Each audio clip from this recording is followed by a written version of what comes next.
Hey y'all, so I'm going to DC tomorrow, so I'm about to pack my bag for it, but I just wanted to talk to y'all about the things that I learned today in class.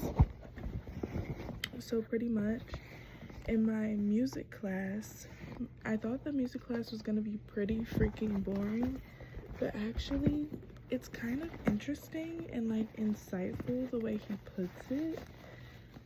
Pretty much he talked about how he asked us if any of us feel like we're behind, and like a bunch of us raised our hands because that's like normal human experience. A lot of us feel like we're behind, and he was like, that's good, like that's a gift that y'all feel behind. And at first I was like, like it's a gift that we feel behind, but feeling behind doesn't equal weakness. It's fuel, you know. It makes you want to go harder. It makes you want to keep getting up and doing things, you know.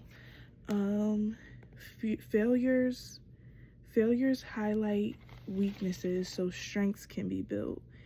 Success is hard, okay?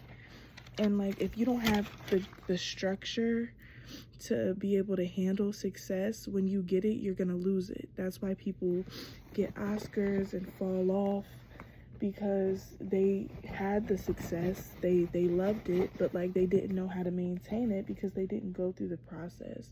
The beauty is often in the process. Pretty much he said don't let anyone convince you that you've arrived. Keep going. And that reminds me of like how me and my dad, every few years my dad will ask me like, do I feel like happiness is a pursuit, or do I feel like it's a point that you get to? And I used to say I feel like it's a point that you get to, but now I feel like it's all in the pursuit. I feel like the happiness is all in the pursuit. Like you're not gonna, like once you get it, it's cool, but then you're gonna look for the next thing to make you happy, yeah, that's what I learned from that class. And then from my perception and sensation class, I learned that perception does not equal reality.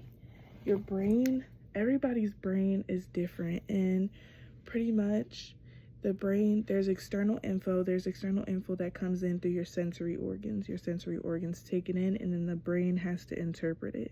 Now that interpretation can be changed based on your physicality, how your body is set up, through your psychology, how your mind is, and through like learned experience, and that creates the interpretation. That doesn't necessarily mean that interpretation is correct though. Basically he brought up an example of the rubber hand experiment. Now the rubber hand experiment, a person puts their hand here and then they put their hand over here, but it's hidden, and then there's a rubber hand that's sitting right here next to the hand that can be seen. So somebody will take a brush and they'll brush the rubber hand and they'll brush your real hand that's hidden at the same time, and eventually your brain is trying to figure out, okay, I can see this rubber hand being brushed and I feel my hand being brushed. So eventually your brain starts to interpret it as the rubber hand is your hand. And that can make you, like, if somebody takes a hammer and smashes the rubber hand, you'll have a reaction because your brain thinks that since you're feeling this and you're seeing this, that the rubber hand and you are intertwined. The brain can be convinced of false things because of like repeated signals, and that ties into like my personal experience of like my pauses, right? Or like my habits. So like my brain felt like the vape was how I was gonna get a pause. I would feel overwhelmed, and then I'd hit the vape, I'd get the pause, and then I'd get relief. But I realized that if all my brain needs is a pause, I can take a pause on my own. I don't need the vape to pause for me. And I've been like, when I go to school, I've been like delaying it. Like I won't take my vape into school. I won't take my vape into work. So when I'm going through stressful experiences, because those are my school and work are like my two stressors, my brain is starting to learn that, okay, we can take a pause and we can handle it without having this artificial substance put in my body.